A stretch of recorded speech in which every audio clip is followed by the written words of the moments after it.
It's about 26 miles, or a walker's marathon, between the ancient port of Porlock Weir and the village of Combe Martin. This isn't a bucket and spade coastline, this is the edge of Exmoor National Park, where steep wooded valleys known as combes meet the sea and cliffs rise over 300 metres, the highest in England. Along the way, there are wild goats and ponies, there are poets and smugglers, there are harbourside pubs, and there are cafes serving amazing cream teas. So come with me on the ultimate southwest coast walk.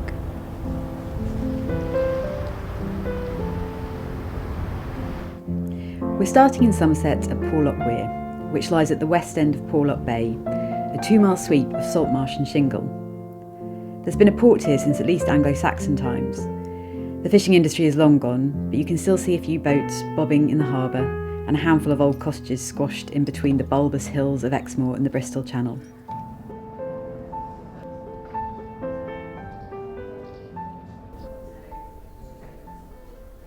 The Candour on the Weir is a boutique B&B looking out over Porlock Bay. Here, chef and co-owner Pio creates magic in his kitchen by foraging produce from his own kitchen garden and from the moor and the seashore outside. Usually walkers would like to come on Friday night or Saturday night, and then they ruin the weekend for other guests.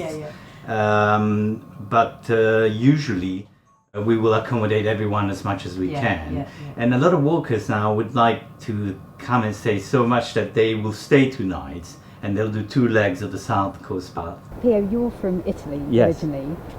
So how does this compare to, an English garden? It's a completely different world. Well, I think is it an interesting challenge doing it? No, it's not necessarily a challenge. English gardens, I mean, where I come from, the best garden is an English garden. Here we have raspberries, all kinds. Yeah. Not quite there, but you can get an idea. It's not quite there. Some red ones over here. That one is perfect.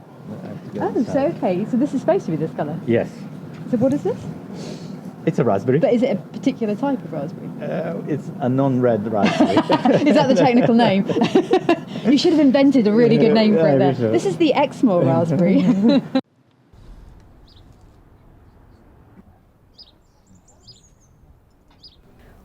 Alternatively, the Bottom Ship Inn is just the place to sit with an Exmoor ale and contemplate the view outside. So here we are at Porlock Weir. I'm sitting inside the Bottom Ship Inn, classic, cosy country pub. I'm looking out at the sea. Half of me wants to stay in here and sit with an Exmoor ale and not move, but half of me really wants to get outside. The coast path goes right past the door, so I think we should probably get going.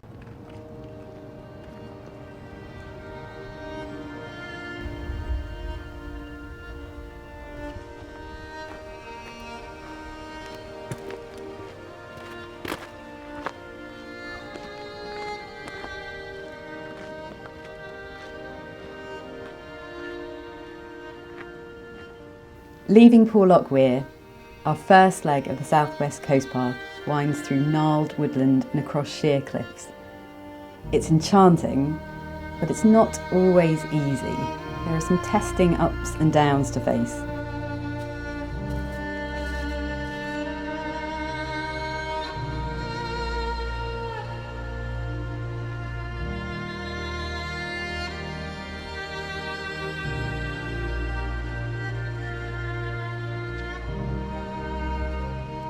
There are also plenty of distractions, like Culbone Church.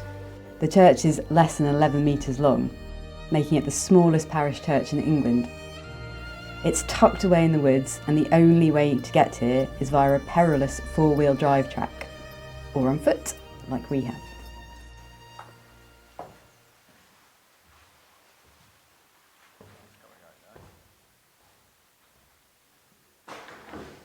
The church is probably Saxon in origin, with extra bits and pieces added over the centuries. Due to its isolated location, it became a home for undesirables. They say outcasts and criminals were banished here, and a lepers colony was established in the 16th century. You can actually still see the lepers' squint, which is set into the north wall. Here, sick people could receive communion without having to actually enter the church itself. Tony Richards has been warden here for over 60 years. He also has connections to many of the people buried in the graveyard. You can see his surname Richards and also the surname Red Richards on many of the gravestones. My great-grandfather married a Red, so that's our association with the Red family. And the Red family originally were called Rid, as in the family name of the man in John Rid in Lornerdine. Exmoor is an incredible landscape, but it doesn't look after itself. It takes a dedicated team to look after the place, including Tim Parish, who was one of the rangers here. I was lucky enough to meet up with Tim, who took me on a little walk. Oh, look at this. Yeah, no, so here we are. This is actually quite new in terms of so the National Park Authority opened this view back out 2 years ago now, and this was actually originally one of Ada Lovelace's part of her landscaping. So, you know, it's just amazing because you climb up through the woods, and then just before you go around the corner, you just get this incredible vista. What is Exmoor? If people haven't been here, what defines it as a national park? What makes it special? So, well, obviously I'm biased. It's probably the greatest national park. We are the third smallest, so only 267 square miles. But what we pack into that is absolutely enormous variety, okay?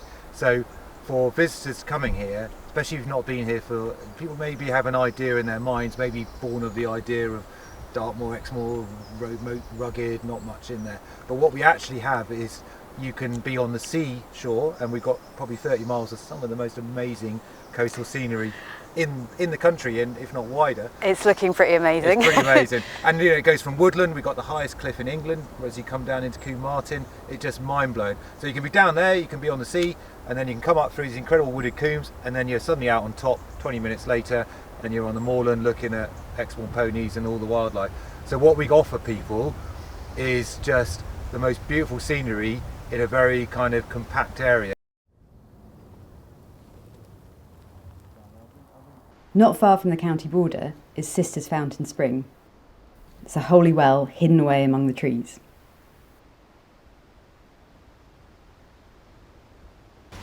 It's said that Joseph of Arimathea, one of Jesus' disciples, came this way on his way to Glastonbury. And when he got to this spot, he was looking for water to drink, and he got his staff, struck it on the ground, and that's where the spring came from.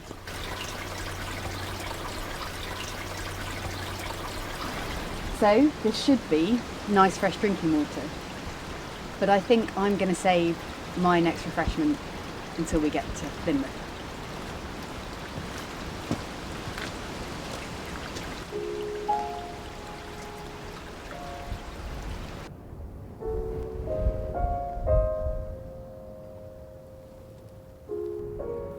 This is a place of windswept heath and deep combes where, in times gone by, farmers and fishermen toiled, battles were fought, outlaws hid, and smugglers lurked. It's enough to make anyone feel a little bit poetic.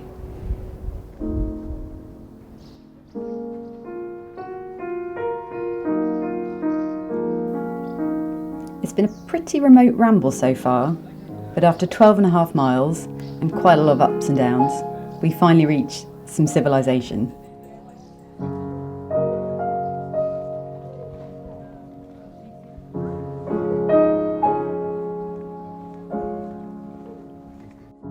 Lynmouth sits down by the sea. It's a huddle of old cottages and tea shops ranged around the harbour.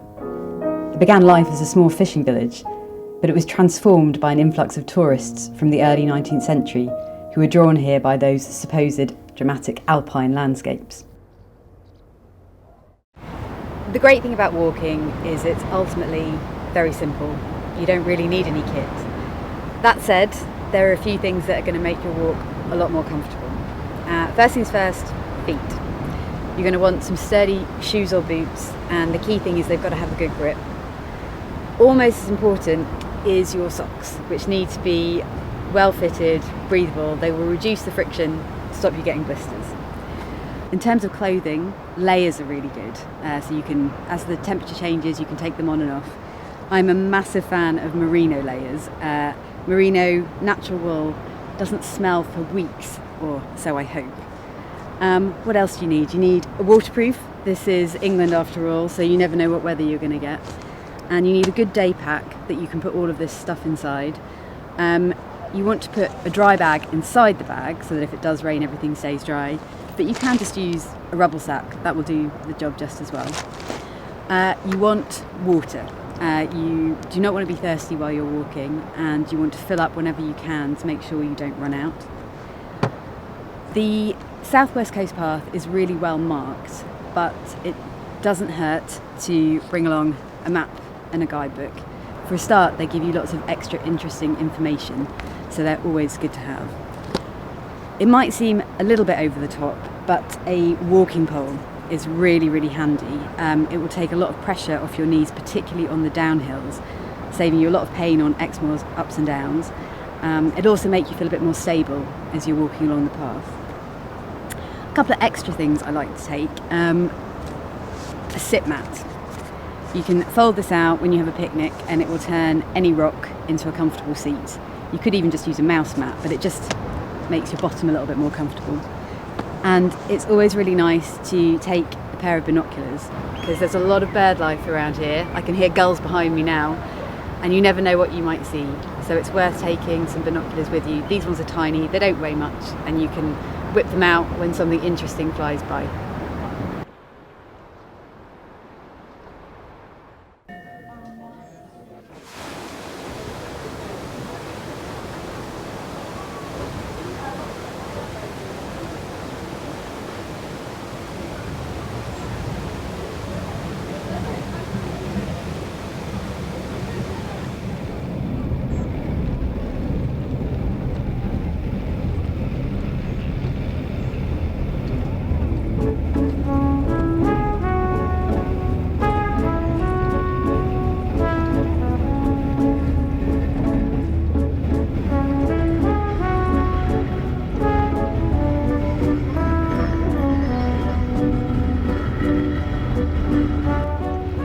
The Lynton Lynmouth Cliff Railway is a magnificent funicular which opened in 1890. The highest and steepest totally water-powered railway in the world, and it uses sustainable river water to move the two counterbalanced carriages up and down around 150 vertical metres.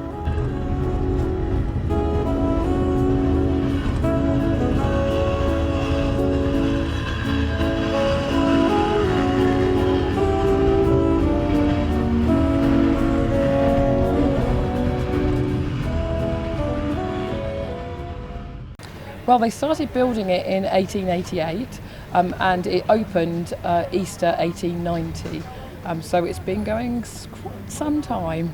Yeah. And does it still work in the same way? And how does it work? Okay, it works in a very exactly the same way by counterbalanced water. When it originally opened, the reason for it was actually to transport goods, but it very quickly became for transporting people because the hill is quite cruel to work out, as I'm sure you'll find out. So it works by large tanks of water underneath each carriage, and the one at the bottom empties some water out, and the one at the top fills its water, and then they release the brakes, and the one at the top the weight will pull up the one from the bottom. It's as simple as that. Yeah. So simple and so well designed, it hasn't needed to change. No, not over all those years. All those years, no. And we extract the water from the river a couple of miles up the road, and it goes back up out to see where it was going anyway. So there's no pumping and regurgitation of water. So I always think it's probably the original green energy. You know, that's the Victorians were ahead of us, really, weren't they? Yeah.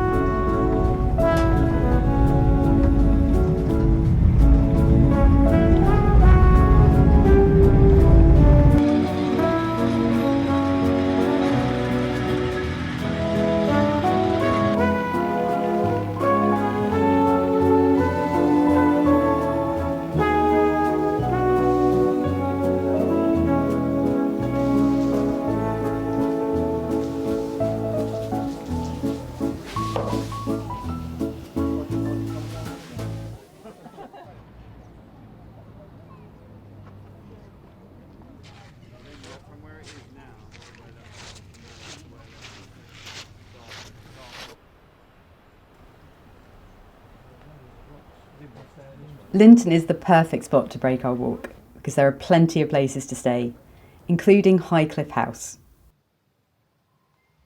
The clue is in the name. This grand B&B sits on the high cliffs, looking out over the Exmoor coast. It was built in the 19th century, and today it combines some of that Victorian charm, but with very modern luxury. Each of the 6 stylish cosy rooms has sea views, and the big beds are just what you need at the end of a day's walk. Also, owners Robert and Richard are the perfect hosts. They stock a very good range of gins if you fancy a post-walk G&T, which is made in a distillery nearby on the moor. Tonight I think we're going to try the Old Bank, which I've heard has a reputation for serving exceptional steaks using Exmoor National Park beef. So let's give it a try. And there's so much great local produce on our doorstep, especially Exmoor beef. So kind of we've been really lucky, and we work with a small farmer kind of just outside of Blackmore Gate, and he's been great, kind of really supportive of the restaurant as well. And kind of, yeah, it's great that kind of all of our beef comes from 8 miles away.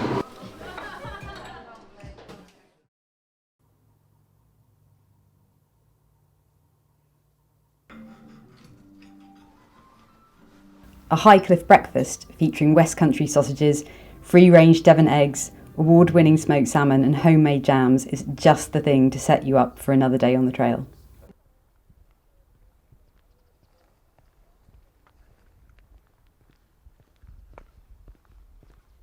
Leaving Lynton behind, the trail rounds a lofty stretch of sea cliffs with far-reaching views out right across the Bristol Channel.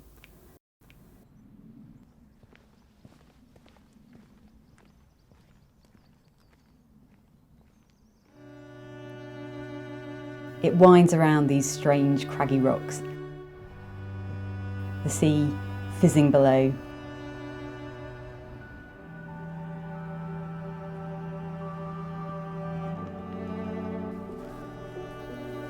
Then we reach the weird, wonderful spot known as Valley of Rocks.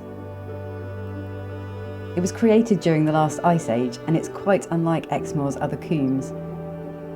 Indeed, it's said that once the devil built a castle here for his wives, and he returned to discover them drinking and cavorting with another man, and in a rage he turned them all to stone.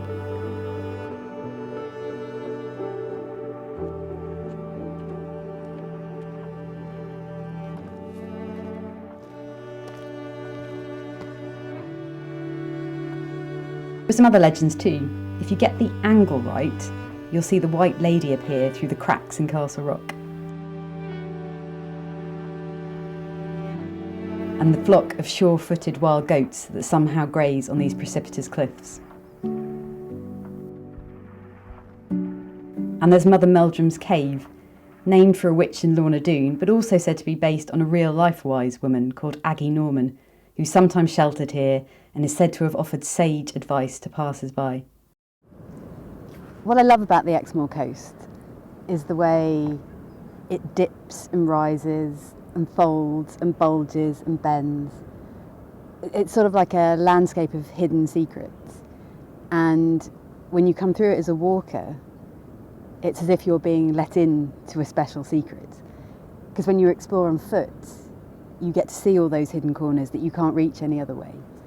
And you're totally exposed to the elements. So I can hear the waves, I can hear the gulls, I can hear the skylarks, I can hear the insects buzzing around, I can smell the wild goats that are just down the rocks. I can see a small boat just puttering along.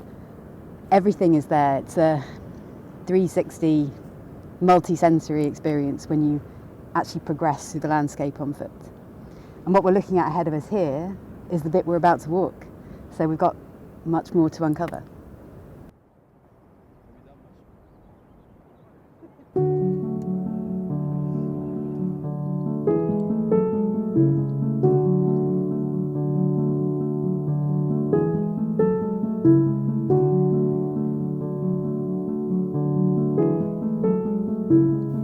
It's much safer to stick to the coast path than to try to clamber goat-like over the rocks, although you can climb up Castle Rock for some incredible views. The official trail heads down the toll road.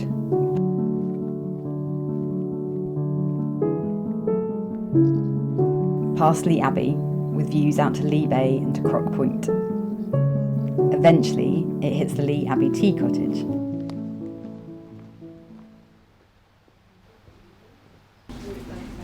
Hello there. How are you? I'm good. I have no idea what to have because all of your cakes look amazing. All right. Any recommendations? Well, we have a new addition. We have the stem ginger scones today and some lemon curd, if you want some of that. Sitting in the gardens of Lee Abbey Tea Cottage, surrounded by trees, flowers, birdsong, got the sea right behind me, there's a stream flowing through. If there is a better place to stop for a cream tea in the entire country, I don't know where it is.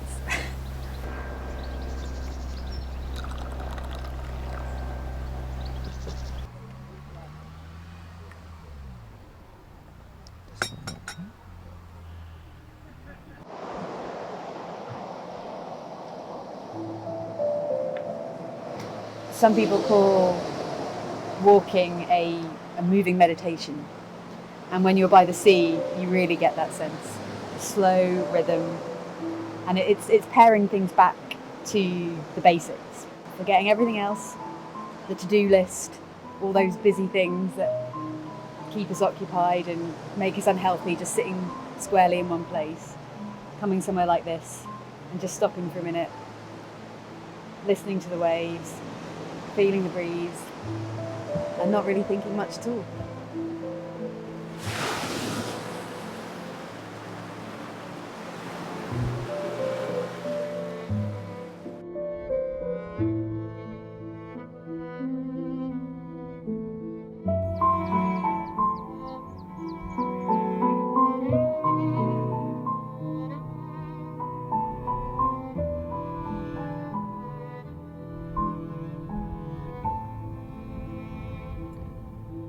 Eventually we emerge onto the heathland of Holdstone Down, a remote, blustery patch of moor where butterflies flutter among the heather. As with anywhere on the moor, it's worth keeping an eye out because you might see a herd of wild red deer. On a clear day, you might even be able to see as far south as Dartmoor or as far north as the Brecon Beacons, and you might even spy a spaceship or two. In 1958, Dr. George King, a founder of the mysterious Aetherius Society, was allegedly summoned to this site by some kind of cosmic intelligence. Once here, he claimed, he received streams of spiritual power which flowed through him and into the land. He came up here and he says that spiritual power rained down through his body and into the mountain, making it a holy spot. Ever since, it's become a bit of a hotspot for UFO spotters. A stone commemorates the allegedly miraculous event, turning Holdstone Down into a holy mountain.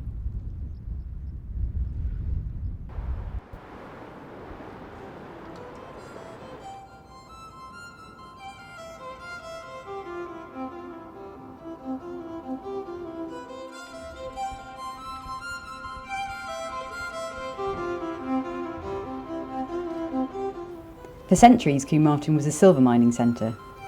Now it's a pretty quiet seaside spot.